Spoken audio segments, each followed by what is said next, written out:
এই হীরা, আজ কিন্তু আমায় এক্সামে হেল্প করবি, তা না হলে তোর খবর আছে বলে দিলাম। দোস্ত, তুই ওকে রিকোয়েস্ট করছিস নাকি হুমকি দিচ্ছিস? আমি তো কিছুই বুঝতে পারছি না।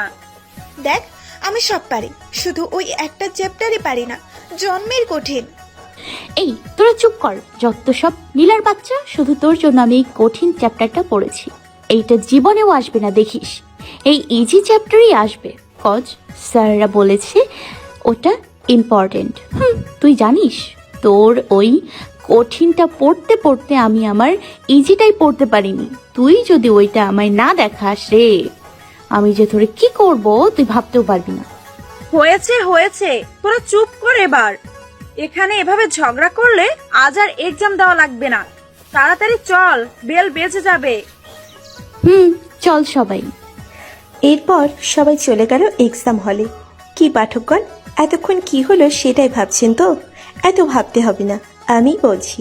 নীলা, রিয়া আর হীরা তিনজন best friend and honours first ইয়ারের স্টুডেন্ট। আজ তাদের ইয়ার ফাইনালের লাস্ট এক্সাম ছিল। এটা নিয়েই তারা এতক্ষণ বকবক করলো।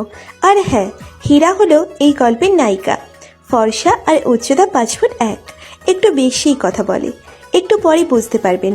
এবার চলুন গল্পে ফিরে যায়। এক্সাম হলে বেল বেজে গিয়েছে। টিচার এখনও আসেনি স্ক্রিপ্টস আর পেপার নিয়ে, তাই শাকচুনি দুইটার সাথে গল্প করছি, মানে নীলা আর রিয়ার সাথে। একটু পর একজন লোক আসলো, হাতে স্ক্রিপ্ট আর পেপারস নিয়ে। আমি তো পুরোই ফিদা। এটা মানুষ নাকি অন্য কিছু? একদম ফর্সা, গালে খোঁচা খোঁচা দাড়ি, হোয়াইট শার্টের উপরে ব্ল্যাক কোট, ব্ল্যাক জিন্স, হাতে ব্ল্যাক ঘড়ি। সত্যি ক্রাশ না খেয়ে উপায় নেই। এই নীলা, এটা কে রে? আমি ক্রাশ খাইছি দোস্ত। আমি শিওর আজ আর লেখা হবে না। আচ্ছা, উনি তো আমাদের ভার্সিটির টিচার না? আই মিন, আগে তো কখনো দেখিনি। দোস্ত চুপ কর, তুই আজ এমনিতেও লিখতে পারতি না দোস্ত। সরি দোস্ত, আমি আজ তোকে হেল্প করতে পারবো না। থাপ্পড় জিনিস এগুলো কি বলস? দোস্ত, তোর এই টিচার আর কেউই না, আমার হিটলার ভাই। তুই জানোস না, অনেক রাগী আর গম্ভীর, আমারে মেরেই ফেলবে, সব কিছুতেই খুব স্ট্রেট। তোর ভাই না ইউকেতে ছিল, এখানে আসলো কেমনে? আমিও সেটাই ভাবছি, কপালে আজ দুঃখ আছে রে হীরা। আচ্ছা থাক, চুপ কর, আল্লাহ ভরসা। নীলাকে চুপ করতে বললাম। আমার তো আত্মা যায় যায় অবস্থা। শুনেছি নীলার ভাই নাকি একটা ডেভিল, মানে খুবই রাগী। এই যে মিস, এটা কি আপনাদের বাড়ি মনে হচ্ছে?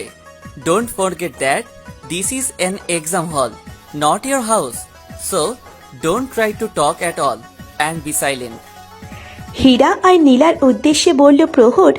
প্রহর হলো এই গল্পের নায়ক অ্যান্ড নীলার ভাই, যাকে নিয়ে এতক্ষণ কথা বলছিল ওরা দুজন।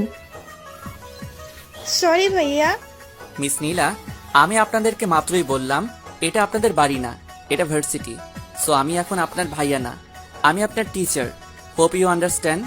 So treat me like that. Okay ভাইয়া, সরি সরি স্যার। আমি তো এতক্ষণ হা হয়ে এই দুজনের কাহিনী দেখছিলাম। আল্লাহ, এটা তো একটা এলিয়েন। এত রাগী মানুষ হয়? ইংরেজ কোথাকার। এরপর সবাই লিখতে শুরু করলো। আর হীরার তো যাই যাই অবস্থা, কারণ ও যেটা পড়েনি সেটাই এসেছে। কিন্তু প্রহরীর কারণে ঘাড় পর্যন্ত ঘোরাতে পারছে না। খুবই হার্ড গার্ড দিচ্ছে প্রহর। হীরা লিখছে আর মনে মনে প্রহরীর কুষ্টি উদ্ধার করছে। ধলা ইন্দুর, তোর জীবনে বিয়ে হবে না। শালা কুত্তা, তোর জন্য আমার লেখা হচ্ছে না, ইংরেজ কোথাকার। এরপর এক্সাম দিয়ে সবাই যার যার বাসায় চলে গেল। প্রহর বাসায় এসে ফ্রেশ হয়ে শরীরটা এলিয়ে দিল খাটের সাথে। আর হীরা তো রাগে ফুসতে ফুসতে শেষ, কারণ তার আজকের এক্সাম খারাপ হয়েছে প্রহরের জন্য। হীরার এক্সাম শেষ, এখন আর কোনো কাজ নেই, শুধু রেস্ট। দেখতে দেখতে হীরাদের রেজাল্টের দিন চলে আসে। হীরা, নীলা আর রিয়া তিনজনই ভালো রেজাল্ট করেছে, কিন্তু হীরার ম্যাথ কিছুটা খারাপ হয়েছে, কারণ লাস্টের এক্সামটা ম্যাথই ছিল। এজন্য আজ হীরার মন খারাপ। ও বরাবরই টপ রেজাল্ট করে, বাট আজ খারাপ হওয়ায় ওর জন্য দুঃখের সীমা নেই। বাড়িতেও সবাই বকাবকি করছে।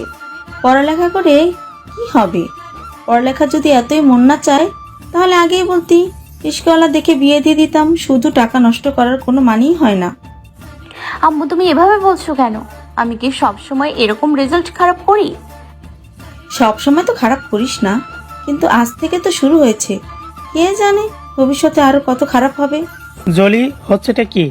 আমার 10টা না 5টা না একটা মাত্র মেয়ে, ও যেমন ইচ্ছা পড়বে, তুমি একটাও কথা বলবে না। হিরামা, আয় তো, তোর মায়ের কথা বাদ দে, তোর উপরে কোনো প্রেশার দিচ্ছে না আমরা।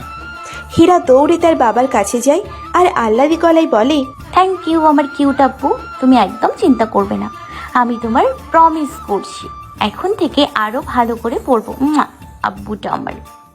হয়েছে, বাবা মেয়ের ঢং রাখো এবার। এবার মাফ করেছি, কিন্তু পরের বার এমন হলে খবর আছে।